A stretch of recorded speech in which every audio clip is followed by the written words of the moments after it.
Oh dear, oh dear.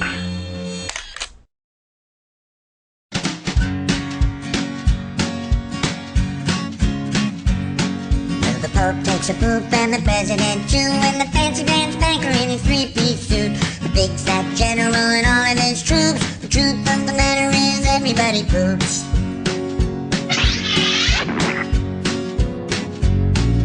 The famous brain surgeon has to leave his lump, and the high-priced model has to stop for a dump. But can the size of Canada can't spray away the truth, 'cause even if they don't admit it, everybody poops. Everybody poops.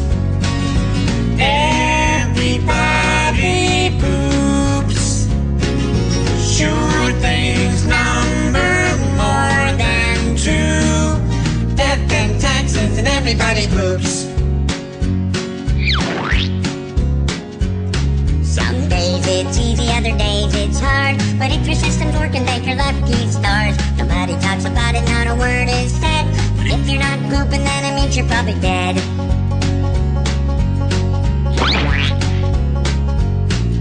The destitute and homeless have to do it, it's true, but even on the